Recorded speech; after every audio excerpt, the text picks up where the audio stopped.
इस बार तो हम यहाँ से पापा जी को पूरा फिट करके ही जाएगा।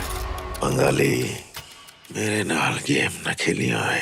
आज बात डायरेक्टर आशीष आर शुक्ल की वेब सीरीज़ अनदेखी की। इसका सीज़न 3 सोनी लिव पर 10 मई को आया है। कैसी है ये सीरीज़, इस पर बात करते हैं। एक लाइन में कहें तो अनदेखी 3 की दुनिया उतनी ही इंगेजिंग है, उतनी ही ग्रिपिंग है, मज़ेदार है और तृप्त करने वाली है जितनी आप उससे एक्सपेक्ट करोगे। जो सीज़न 1 और 2 के व्यूअर्स हैं वो जो एक्सपेक्ट करेंगे वो सब सीज़न 3 देता है। इसको लेके कुछ स्पॉयलर्स आपको महसूस हो सकते हैं, तो आप आगे बढ़ सकते हैं।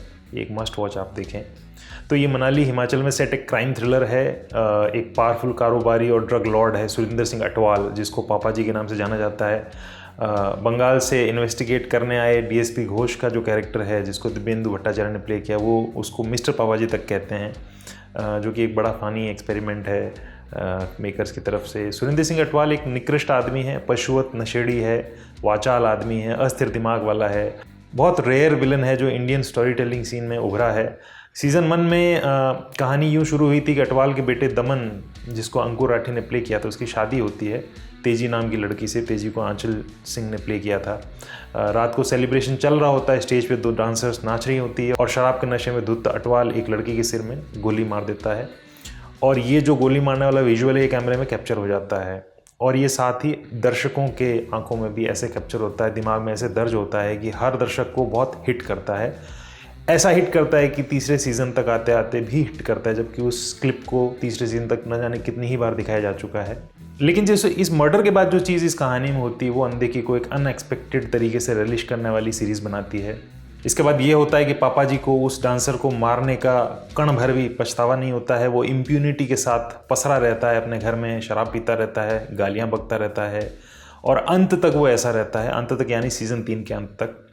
फिर रिंकू अटवाल का कैरेक्टर, जिसको सूर्या शर्मा ने प्ले किया, सूर्या शर्मा अनदेखी की खोज थे सीज़न 1 की, उसके बाद तेजी से उनका राइज हुआ।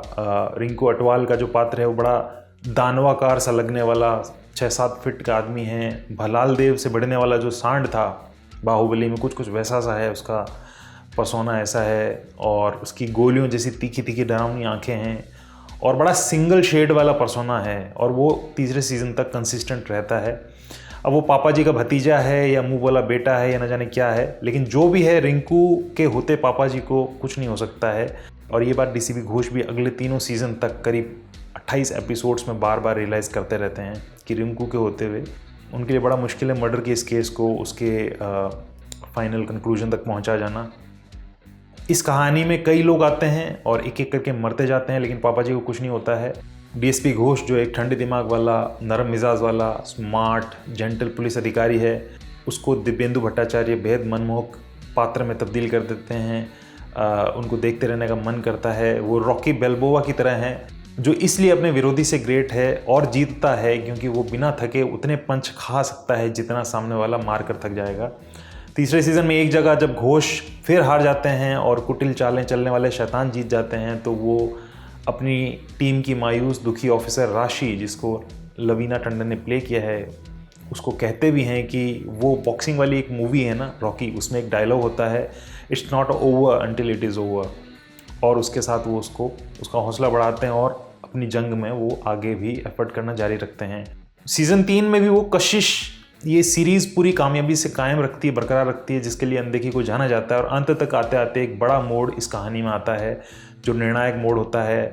अब इसके बाद कोई अदला बदली, कोई पासा पलटी, कोई ट्रिक्स नहीं होने वाली है। अनदेखी 4 की कहानी कुछ और ही होगी। सीज़न 3 में हम क्या क्या देखते हैं, इस पर अगर आते हैं तो सबसे पहले तो इस सीरीज़ के लेगेसी कैरेक्टर्स को दिखाया जाता है कि वो क्या कर रहे हैं, कैसे हैं, और वो कंसिस्टेंट है सारे के सारे। जैसे हर्ष छाया का जो बड़ा नराधम पापा जी का किरदार है, वो नीचता में उतना ही कंसिस्टेंट बना रहता है जैसा वो हमेशा था। ओपनिंग सीन को आप ले सकते हैं जिसमें उसकी एंट्री होती है, वो बिस्तर में लेटा और स्कॉच की ज़िद कर रहा है, और जब उसको नहीं दिया जाता है क्योंकि डॉक्टर ने मना किया, तो वो घर की औरतों के सामने ही नंगा हो जाता है। बिला शक ये हर्ष छाया के जीवन का बेस्ट परफॉर्मेंस है। हम पापा जी की साइकी में, उसके पैनिक भरे मनोभावों में, उसकी छटपटाहटों के ज़रिए हर्ष के कमाल के शेड्स को देख पाते हैं जो इससे पहले हम कभी नहीं देख पाए थे। निश्चित तौर पे वे इस सीरीज़ के ब्लैक और स्याह को तीसरे सीज़न में भी अटलता से पकड़े रख पाते हैं। रिंकू और तेजी का शीत युद्ध तीसरे सीज़न में जारी है, वे एक दूसरे को खुली धमकियां भी देते हैं। मुस्कान जो रिंकू की बीवी है उसमें शिवांगी सिंह की कास्टिंग एकदम खरी है।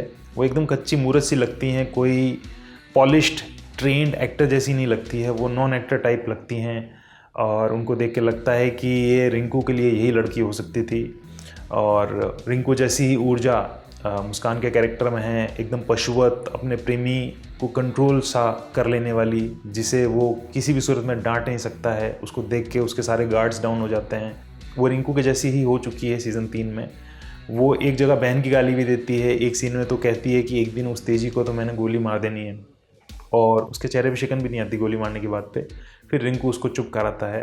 तो एक चीज़ यहाँ पे नोटिस हम करते हैं कि इस घर की जो जितनी भी स्त्रियाँ हैं उनके भाव भी कॉमन हैं। वो पुरुषों की जैसी ही इनसेंसिटिव हैं।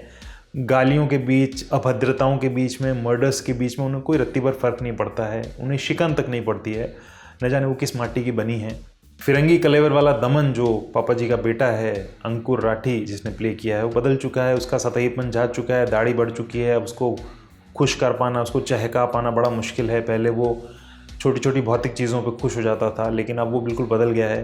पिता के ड्रग्स के बिज़नेस में उसका कोई इंटरेस्ट नहीं है, वाइफ से भी उसको कोई खास लगाव नहीं रहा है। अब वो एक तरीके से गाइड का भगवा ओढ़े राजू जैसा सा लगता है, लेकिन शायद वो वैसा भी नहीं है। शायद वो कायर भी है, शायद वो स्वार्थी भी है, शायद वो इंडिफरेंट भी है इन चीज़ों को लेके, न जाने वो क्या है। सीज़न 3 की कहानी में जो सबसे बड़ा खुरपेच इन पात्रों के अलावा वो ये है कि मनाली में कोई नया प्लेयर आया है जो रिंकू के ड्रग्स के धंधे में घुस रहा है। अब रिंकू क्या करेगा और प्लेयर किस तरह पापा जी का विनाश करना चाहता है, उसकी क्या वजह है, उनके क्या अतीत के संबंध है, इसके पीछे की क्या कहानी है, इसको लेकर बड़ा कौतूहल पैदा होता है और लास्ट में जाके उसका खुलासा होता है।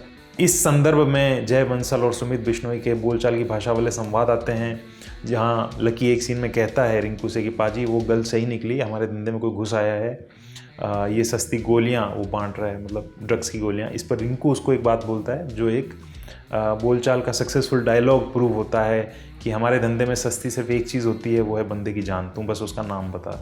हालांकि सीरीज़ में इरिटेटिंग चीज़ भाषा ही है, खासकर ऐसे डायलॉग्स जिसमें पंजाबी का एक शब्द होता है और बाकी सारे हिंदी के शब्द होते हैं और उसका कोई मेल नहीं बन पाता है, और इससे लगता है कि जो बोल रहा है वो नकली पंजाबी बोल रहा है। सीरीज़ में भाषा ही ऑथेंटिसिटी से मरती है।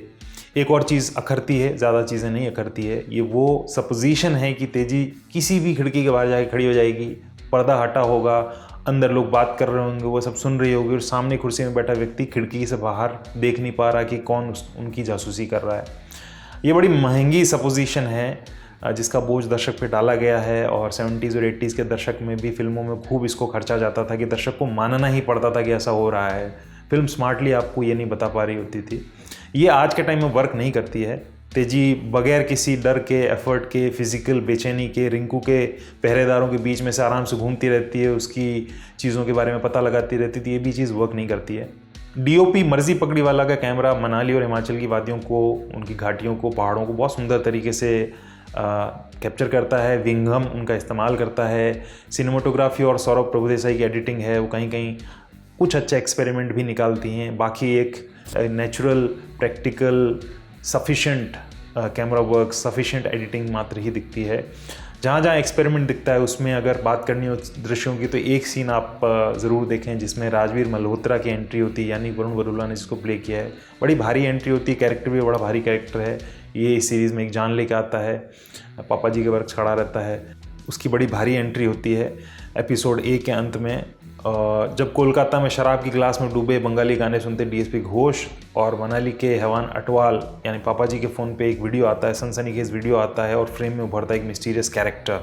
कैमरा उसकी पीठ की तरफ पीछे से कैप्चर करता है, सफ़ेद कोट पहने हुए है, कम लाइट सोर्सेज वाला अंधेरा कमरा है उसका, वो फ्रेम होता है, उसमें वो कश खींचता है और सिगरेट को होठों से बाहर निकालता है, फिर उसको बुझाता है, और तीसरा फ्रेम होता है वो उसके सामने से कैमरा उसके फेस पे जाता है, लेकिन वो फेस दिखता नहीं क्योंकि उसने मुंह से धुआं छोड़ा है और वो धुआं उसके फेस को ढके हुए है और इससे एक नाटकीयता पैदा होती है। तो ये अच्छे एक्सपेरिमेंट का काम करता है। चलता हुआ तौर पे सीरीज़ में आप नोटिस नहीं करते इन चीज़ों को, लेकिन यहाँ पे सिनेमाटोग्राफर ने, एडिटर ने, डायरेक्टर ने कुछ सिनेमा का अपना प्रेम दिखाने की कोशिश की होती है।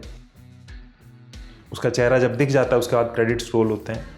इसी तरीके से एक सुंदर रूपक वाला सीन वो है जब रिंकू मशीन गन लेके निकलता है अपने शत्रुओं का नाश करने के लिए, और एक गमला है जो टूट गया है, उसमें से पीले फूलों का पौधा निकल के नीचे गिर गया। रिंकू आगे बढ़ता है और उस फूल पे पैर रखता है और आगे बढ़ जाता है। अब वहाँ रूपक ये है कि वो फूल कोई और नहीं, वो खुद होता है, क्योंकि जिस घर में वो ये सब कर रहा होता है उस घर से उसका एक कनेक्शन होता है जो जिसका राज एकदम लास्ट में खुलता है, और वहाँ से आप समझ पाते हो कि वो फूल वही था। एक लिहाज से अनदेखी 3 की कहानी को आशीष शुक्ल बड़े निरपेक्ष भाव से दिखलाते हैं। एक बड़ा मार्मिक सीन होता है, मार्मिक भी होता है, दूसरे तरीके से भी होता है, लेकिन एक पावरफुल सीन होता है जब घोष की टीम का कोई पुलिस वाला है वो मारा जाता है और बहुत साजिश के साथ उसकी मौत हुई होती है। अगले ही पल अटवाल के घर के गेट पे नगाड़े बज रहे होते हैं और ढोली गाता है, बारी बरसी खटन गया सी खटके ले आंदा तेल, पंगड़ा ता सजदा, पापा जी जान तो बच गए जेल। तो ये जिस तरीके से वो फ्रेम करते हैं, इससे फ़नी मोमेंट मैंने इन तीनों सीजन्स में कहीं नहीं देखा है। और इससे बड़ी विडंबना कोई नहीं है कि ये फ़नी ही नहीं है, ये इससे बड़ा ट्रेजिक सीन कोई नहीं है। और यही इस सीन की कामयाबी है कि सबसे फ़नी सीन और सबसे ट्रेजिक सीन है। इस पल में रसूखदार गुंडे, क्रिमिनल और शैतान किस्म के जो पात्र हैं उनको लेके दर्शक के मन में घिन्न भरता है, उनके मन में कोफ्त भरता है, लेकिन हंसाते हुए भरता है। और यही अनदेखी का ब्रिलियंस है। यही आंसर है कि अनदेखी जैसी एक छोटी सी सीरीज़ है, आखिर उसमें ऐसा क्या है कि वो कहीं से आई और लोगों के दिमाग में, दिलों में जगह बना ली, और सीज़न 3 तक उसने कंसिस्टेंटली ऐसा किया हुआ है। इसी प्रकार के समीकरण उसमें काम करते हैं। लेकिन फिर एपिसोड 7 में आप आइए, उसमें एक मौका ऐसा आता है जब रिंकू, तेजी और डीएसपी घोष हैं वो एक साथ मिलकर किसी से लड़ रहे होते हैं, और ये बड़ा हीरोइक सा मूवमेंट बना दिया जाता है। बैकग्राउंड से एक हीरोइक सा स्कोर बजता है। इस स्कोर से ऐसा लगता है कि मेकर्स के लिए अच्छे और बुरे का जो भेद है वो ख़त्म हो गया है। ये बस एक ग्लैमराइज्ड स्टंट सीन बन के रह जाता है, एक्शन सीक्वेंस बन के रह जाता है। और वहाँ घोष और रिंकू जो परम दुश्मन है वो एक दीवार की ओट में खड़े होते हैं और उनकी गोलियाँ ख़त्म हो गई होती हैं, दोनों एक ही टीम बन जाते हैं यहाँ पे। हालांकि बाद में वो इस चीज़ पे एक वितर्क करते हैं कि वो एक टीम नहीं है और उनका हिसाब किताब बाद में भी जारी रहने वाला है। तो मे बी गुड है, मे बी बैड है, मे बी एक ही सिक्के के दो पहलू हैं, मे बी द्वैत है। किस कारण से ऐसा है, लेकिन कोई ऐसी वजह शायद रही होगी कि मेकर ने इस विरोधाभास को रखा। और हो सकता है कि मेकर रिंकू और घोष को अच्छे और बुरे की कैटेगरी में न डालता हो, मे बी वो उनको जज नहीं करता हो, मे बी किसी और तरीके से वो रिंकू और घोष के किरदारों को देखता हो। तो फिर एक सवाल आता है कि फिर इस पूरी कहानी का मतलब क्या रह जाता है अगर अच्छे बुरे का भेद नहीं है। तो यहाँ आके ये चीज़ महसूस होती है कि सीरीज़ क्या है, इसका आंसर मिलता है। वो ये कि आप चिल करो इसको देखते हुए, ये बस एक किस्सा है, कहानी है, मनोरंजन है।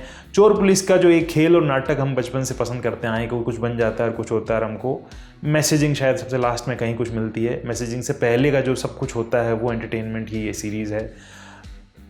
सबसे ज़्यादा चीज़ जो मुझे इसमें पसंद आई वो था दुष्टों का जो सत्यबोध, जो उनको अपने अंत में मालूम होता है, वो इस सीरीज़ में जब होता है तो मुझे सबसे ज़्यादा संतोष मिला उससे। चाहे लक्की हो, चाहे रिंकू हो, चाहे पापा जी हो, फॉर दैट मैटर घोष हो, फॉर दैट मैटर तेजी हो, आप हैरान रह जाते हैं जब रिंकू जैसा जड़ बुद्धि किरदार है वो सीरीज़ के आधे बीच में कहता है कि सबके कर्मों का हिसाब होता है लक्की, सबके कर्मों का हिसाब होता है। ये वो रिंकू होता है जिसको लेके आप समझते हो कि शायद इसको इन चीज़ों के बारे में क्या आइडिया होगा, ये तो पशुवत है, लेकिन उसमें भी ये बोध है। तो यहाँ आते हुए आप सीरीज़ में दुष्टों के भीतर भी सत्य बोध है, उसको लेके पहली बार वाकिफ़ होते हो।